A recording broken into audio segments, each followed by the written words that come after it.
Welcome back. You're watching NewsX. My name is Vineet. Kash Patel, who celebrated his swearing in as FBI director with a touch of Indian tradition, invoking Jai Shree Krishna, touching his parents' feet and swearing on the Bhagavad Gita, is not at the center of a growing backlash. A photograph of him shaking hands with Pakistan's Army Chief, Field Marshal Asim Munir, during a White House meeting a few days ago has gone viral and has stirred controversy. Kash Patel's warm greeting with Munir has caught many off guard. For many Indians, both at home and abroad, the handshake felt like some sort of a betrayal. The controversial photo was taken during a White House meeting where Pakistani Prime Minister Shahbaz Sharif met with President Trump, joined by Army Chief Asim Munir. The Oval Office gathering also included Vice President J.D. Vance and Secretary of State Marco Rubio. It was during this meeting that Patel shook hands with Munir, a gesture that immediately drew criticism. Critics pointed out the contrast between Patel's image as a devoted Hindu with roots in Gujarat and the controversial legacy of Munir, who has made statements considered anti-India and, of course, anti-Hindu, including his advocacy for the two-nation theory, wherein he has claimed Hindus and Muslims are fundamentally separate. The question that Indians and the diaspora are raising is simple. Why the handshake after everything that has happened? We'll talk about this and get some perspective from our guests. Joining us is Ambassador Yogesh Gupta, former diplomat, Major General Sudhakarji, senior geopolitical and strategic defense expert, Mr. Sumit Peer, senior political commentator, also joins us on the show, and last but by no means the least, Mr. Surinder Singh Lali, international affairs expert, is with us on the broadcast as well. Sumit Peer, first of all, are you surprised that he has shaken Asim Munir's hand? I'm guessing perhaps you are. I am not, because Kash Patel, though may be a Hindu, but he's far from Mathura, he's far from Delhi. He lives in the United States. He's the FBI director. He's got the American way of life ingrained into him, and this was the White House where he shook hands with Asim Munir. Perhaps he does not want his personal belief to come into his professional obligations, and that's exactly what we got to see. But at the same time, if Mr. Netanyahu can be booed at the UNGA for defending his terrain, responding to what Hamas did on the 7th of October a few years ago, then why can't the FBI director, who's supposed to be considered this man who has to maintain the moral standards of every culture and society, tell Asim Munir to his face that why are you against Hindus? I'm Hindu. Vineet, thank you very much. Thanks for having me on your show. Happy Durga Ashtami to all of our viewers and everybody on the panel. Vineet, you have put a beautiful question, and as a good friend, I'll not agree with what you are saying. I'll completely agree with it, because I'm not surprised. The reason is that Kash Patel is an American. His passport is American. He chose America. He lives there. He's doing a sarkari nokri there. And when it comes to America, everybody wants to keep Donald Trump happy. Everybody wants to do Assalamu alaikum to Donald Trump. That is what the real logic is. If he crosses the line, he'll be out of his job. Possibly he has to work at McDonald's. That's the next job he can find. But Sumit, as a nation, do you think we have had these fantastical expectations from people like Rishi Sunak, Kamala Harris, Kash Patel, Nikki Haley? Just because there is a touch of India in them does not necessarily mean that these people will stand up for India. Vineet, you have nailed it. That's exactly what I was going to say. Look, if you go by that logic, what is the problem with Kamala Harris? She's an Indian. Nikki Haley, all the names you took. Because we have this psycho fancy. If we find some Indian name, and there are some groups of the media, not your company, but your channel, there are some groups, some leading publications of the country which hype up. Oh, Indian origin man, Indian this. Bhaiya, passport American. Can't you see the writing on the wall? The loyalties are to the America. You choose India or America. You decided to live there. We have all no problems. But why are we saying Begani Shadi Mein Abdullah Diwana? That's exactly what we want. We are hyping up the expectation. We are expecting to do a miracle. If Kash Patel touches the feet of his parents, good. That is good as a part of Sanatani culture. But that doesn't mean loyalty to India. If we say Jai Shree Krishna, does it mean loyalty to India? No. How have we combined the both? Because we want to live in this make-believe world and say these people are as loyal and as good to us. When these tariffs were put, did a Sundar Pichai talk? Did a Satya Nadella talk? Did all these biggies of the IT world talk? No, because they're Americans. Let's face it. You can be American, you can wear a tribunda on your matha, you can have a tilak on your matha, but that doesn't make you Indian. That can be your religious belief. Your religious belief, tell me if there's an Indian origin Christian there, he's practicing Christianity. Does any Christian country by default associate with him? If there's a Christian living here, does America say he will always support America? No, he's Indian first. So likewise, it is not fair on our part. I would say, I would not want to use, for the lack of better words, it's not fair on our part to expect anything miracle from them. His loyalty is to America. He's an American. Incidentally, he has an Indian name. He says Jai Shri Krishna, hum bhi bolte Jai Shri Krishna. Touching the feet of parents doesn't mean any loyalty to India. We have been raising our expectations too much, but I have one problem with it. As a Hindu, forget American, but as a Hindu, if I am him, I will not touch hands, I will not shake hands with that Mullah Munir, because he's a rabid jihadi.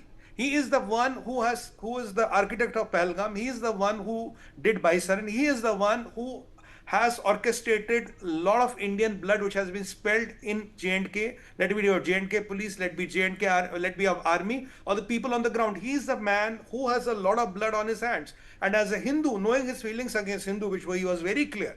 He was very clear about Hindus. Now, I would not go and shake his hand. I would just say namaskar and let it go, because that might be the protocol. Even I would avoid such a meeting like that. I would try to be not to be in that part of that meeting. As far as JD Vance and all are concerned, they have to do their job. They will be there. We have nothing against them. But this hypocrisy. You can't be a political Hindu. When it is convenient to you, when it suits you, you say Jai Shri Krishna, you touch the feet of your parents, and when it is convenient to you, then you shake hands with the most rabid jihadi on planet Earth. This man is still running terror camps. This man is still trying to kill you and me. If his bullets and bomb sharpness can reach us and everybody on this panel, that is happening in Pakistan right now. Jihadis and terrorists are being bred under his command. The terror camps are being rebuilt. Doesn't Kash Patel know it? And let me take you another thing. Near North Hollywood, there was a Sikh gentleman, Harpal Singh Ji, 69-year-old. Somebody comes and beats him with this golf sticks because he looks Indian, he looks Sikh. Now when he was in ICU, I don't know has he survived or not, he was in a very critical condition. You know what the LAPD and FBI say? He said it's not a hate crime. Some homeless man just came and banged it. One Sardar, our sister was gang raped and say, okay, you go out of America. When such hate crimes are happening, these people are quiet. When terrorists come, these people are quiet. And when Mullah Munir comes, these people want to do the photo. Haath milana aapse. At the end of the day, if everything can be traded for your, honor, for your post, for your power, then you let it be that. Then why this Jai Shri Krishna and why are we expecting anything from them? Let's stop, cut our expectations and let them stop this being political Hindu as and when it is convenient to you. Vineet, you and me are Hindus, but do we come on TV and camera and do a natak of being a Hindu? No, we don't. So what is the need for doing that? It is just to have a mirage, it's just to create that illusion and get people mesmerized by it. That's how I say it. All right. Mr. Lali, coming to you now. Well, Katy Perry is a Hindu. Russell Brand, her former husband, is also a Hindu. But that does not stop them from not supporting India. Do you think that Kash Patel, if he's confronted about the tariffs that Trump has imposed on us, will not hail them? Do you think Kash Patel will shoot down in any and every step which has been taken by the Trump administration to distance India from a number of profitable and strategic ventures will be shot down by Kash Patel? No, it's not going to happen. What we really need to infuse in the people who are watching, as well as the Indian diaspora, that he just has an Indian name. There's not a strand, there's not an iota, there's not a molecule of Indian sensitivity in Kash Patel. He's doing what an American FBI director is supposed to do. If Mr. Comey did the same thing, Mr. Comey, who's in fact been indicted very recently by the Trump administration, we wouldn't be talking about it, right? Absolutely, Vineet. Europe has always had an obsession for history and museums, America for size and opulence. And I think in the eastern part of the world, we do tend to wear a religion on our sleeve. I mean, if Kash would have behaved otherwise, I would have taken exception to that. Because a part of any religion in Hinduism, being one of the greatest as all religions are, and so are we, I mean, you've got to serve your motherland. And he's not chosen by us. He's chosen by the American dispensation. He's born in America. He's taken the oath to the office for to serve the United States of America, not India. We need that. About 20 years ago, I remember I took underground in London, and you know how they are quite expensive, and I got myself a day's pass. And I don't know what happened, and I dropped the pass. So when I came out of the tube station from the other end, coincidentally, the inspector there, because you know you can't go out unless you put that card in. So coincidentally, the inspector there was a turban-clad individual who was wearing a turban and he was English. And he says, "Where's your pass?" And you know, I looked for it for after 2 minutes, I couldn't find it, and I got nervous.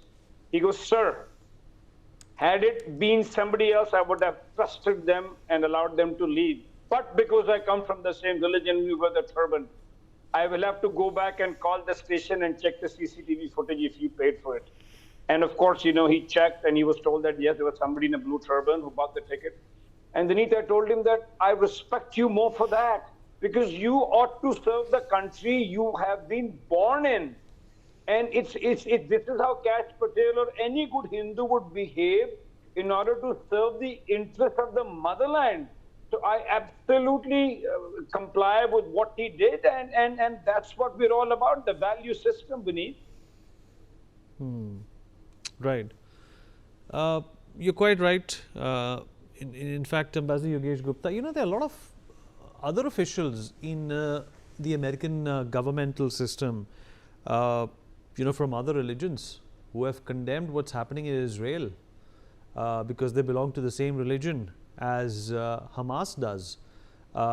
You know, but that's a different expectation. But when it comes to defending India and Kash Patel being a Hindu, there seems to be a different narrative over here. It is a layered question, sir, but what do you make of this situation and the expectations that Indians and Hindus have from Kash Patel? No, indeed, I think you are putting a wrong question. To me, what is more important is not what Kash Patel has done or not done. To me, what is more important is what President Trump is doing. You know, President Trump has been hand in glove with the Pakistanis.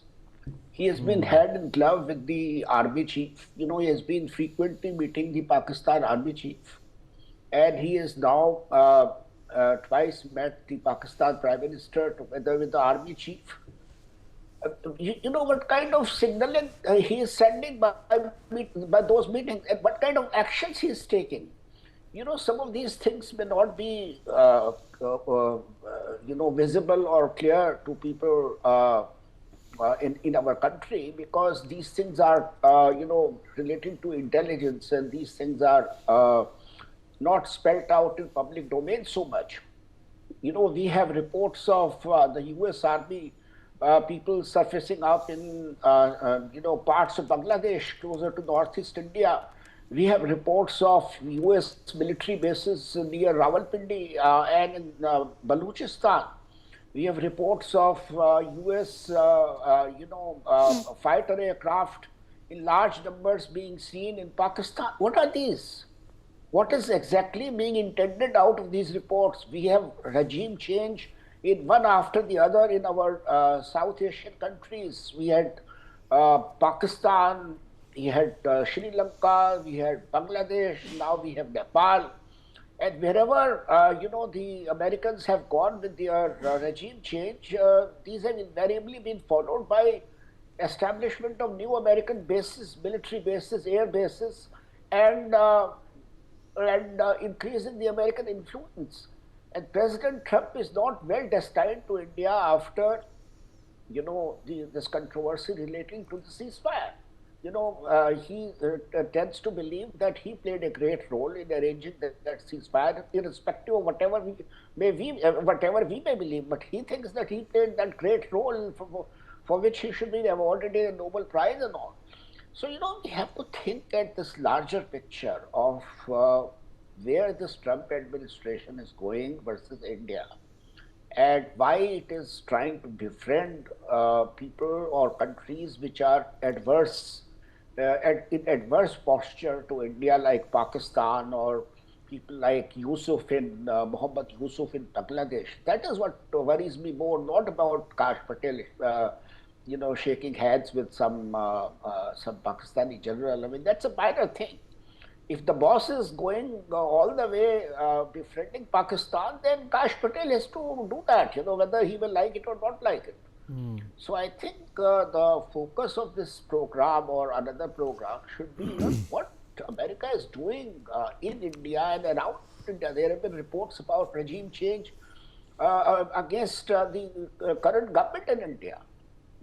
This has been happening since Biden was the president since last year. You remember all those blasts on our railway track. You remember all those, American diplomats meeting, our opposition leaders. So, we have to worry more about those things than Kash Patel meeting the Pakistani. Okay, all right. I'm not sure that I agree with you, sir, but nevertheless, that's your opinion.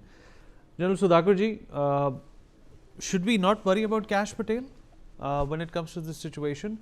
Isn't this some sort of a signal? Isn't this basically, letting Mr. Munir get away with the things that he has said in America as well?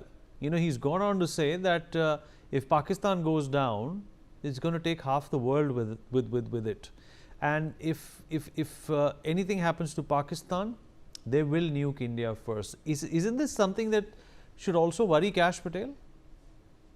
Good evening, Vinit. Thank you for getting me for your show. I must compliment you for framing your question so beautifully that I have no option but to say yes.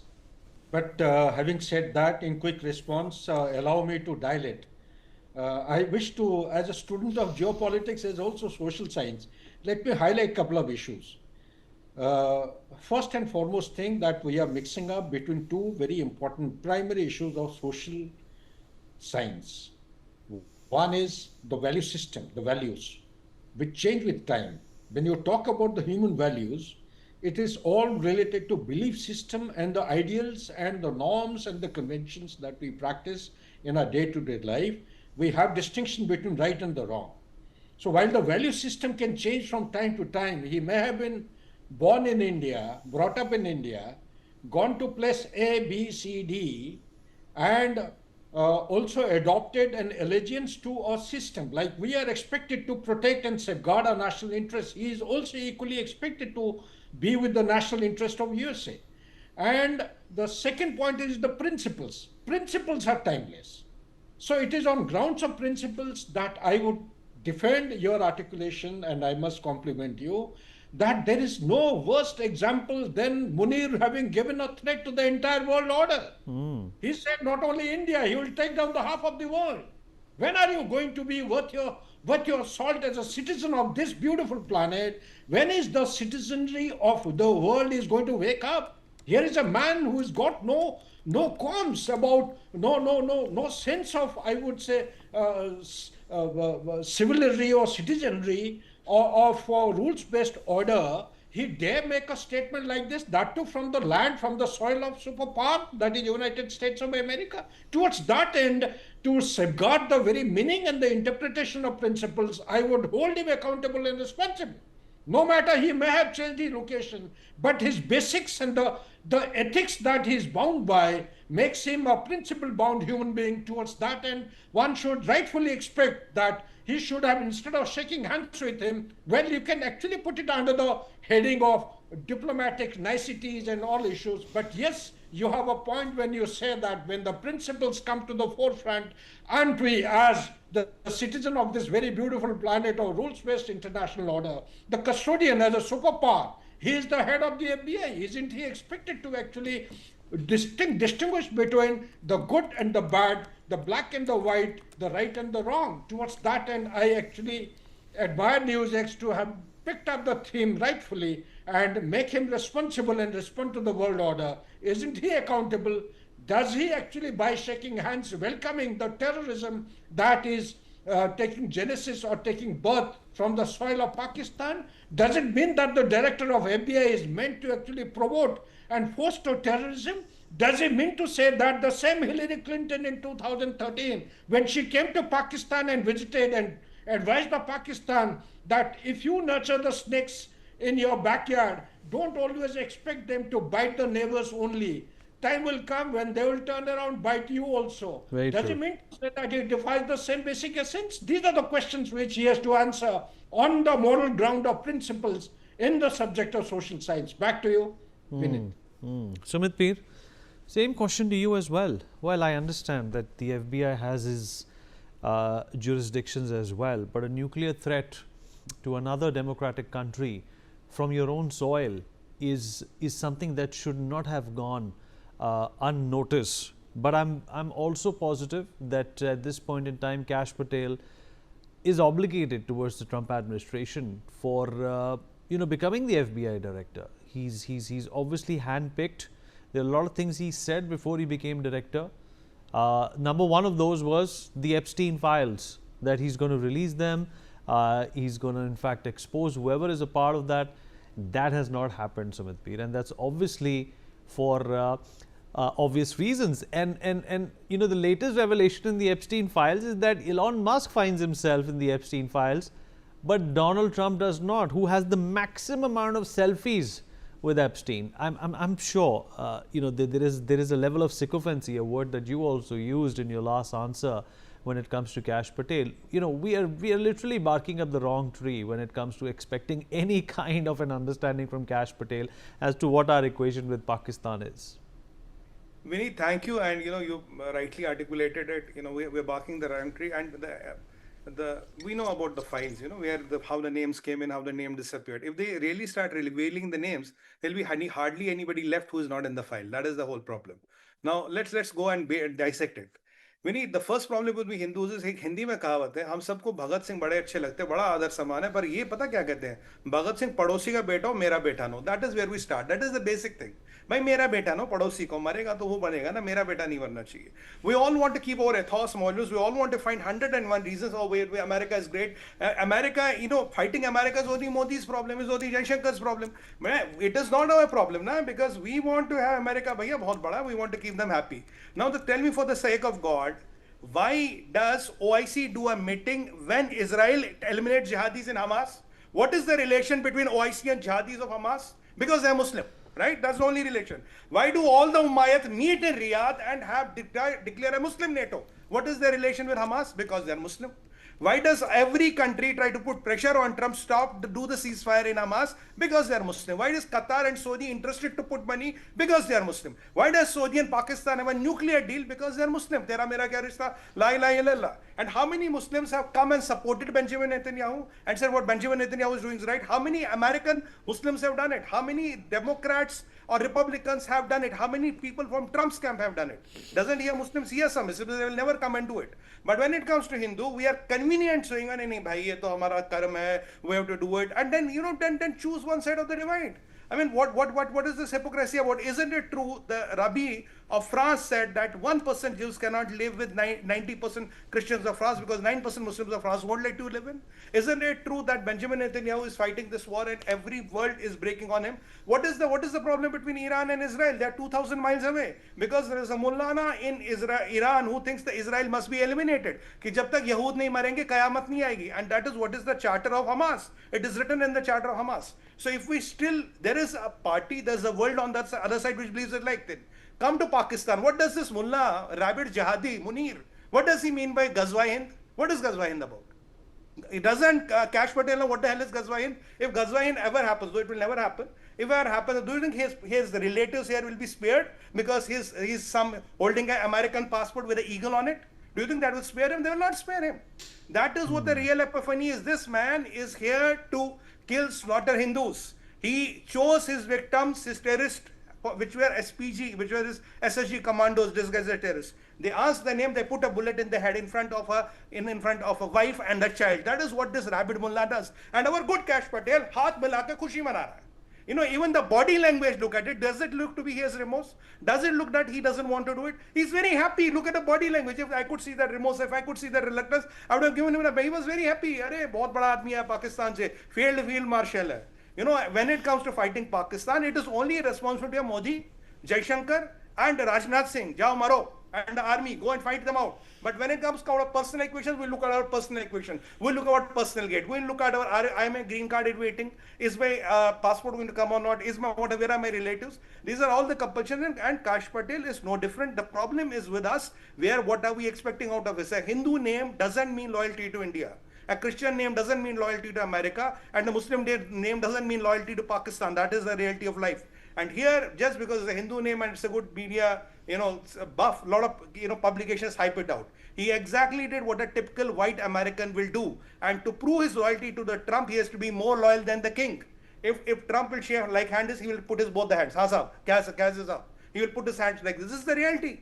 And if he had Gareth, he could have avoided this. He could have shown the remotes. His body language would have been that. He chose not to do it, Vineet. The writing is on the wall. And why are 57 countries meeting in Riyadh to fight? What is their problem with Hamas if Israel is eliminating Hamas? Because there's a Muslim connection. So when Muslims do it, it's perfectly all right, justified.